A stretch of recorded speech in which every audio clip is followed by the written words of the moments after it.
En effet, ce que nous proclamons, ce n'est pas nous-mêmes. C'est ceci. Jésus-Christ est Seigneur. Et nous sommes vos serviteurs à cause de Jésus. Car le Dieu qui a dit « La lumière brillera au milieu des ténèbres » a lui-même brillé dans nos cœurs pour faire resplendir la connaissance de sa gloire qui rayonne sur le visage du Christ. Mais ce trésor, nous, les apôtres, nous le portons en nous comme dans des poteries sans valeur. Ainsi, on voit bien que cette puissance extraordinaire ne vient pas de nous, mais de Dieu.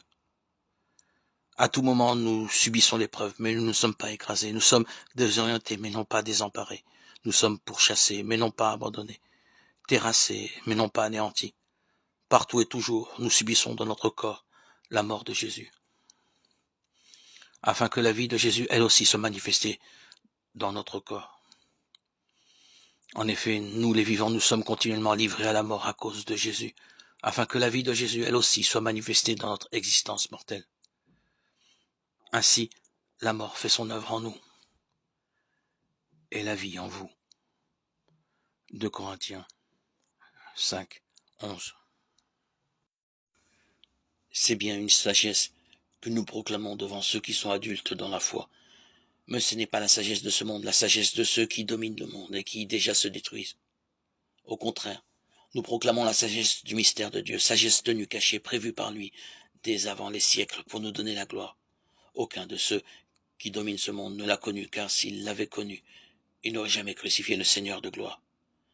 Mais ce que nous proclamons, c'est, comme dit l'Écriture, ce que personne n'avait vu de ses yeux, ni entendu de ses oreilles, ce que le cœur de l'homme n'avait pas imaginé, ce qui avait été préparé pour ceux qui aiment Dieu.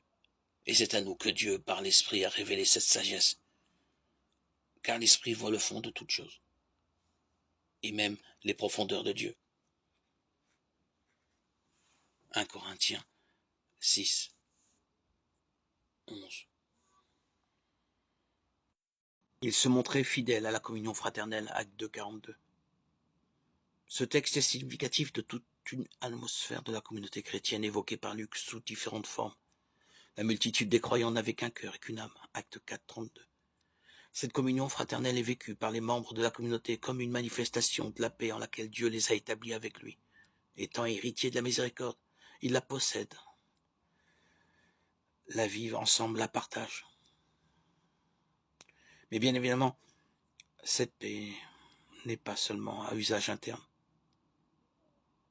Toute la prédication l'annonce. Elle propose aux auditeurs l'alliance avec Dieu en Jésus, la paix entre l'humanité et Dieu. Elle convoque l'humanité à l'assemblée des enfants pour qu'ils reconnaissent en Dieu le Père de miséricorde. Devant les persécutions, les fidèles ne font preuve d'aucun esprit de vengeance ni de rébellion.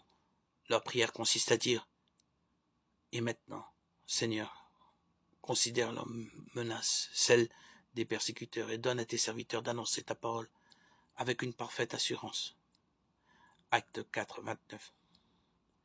Pas question de se défendre autrement que par le pardon.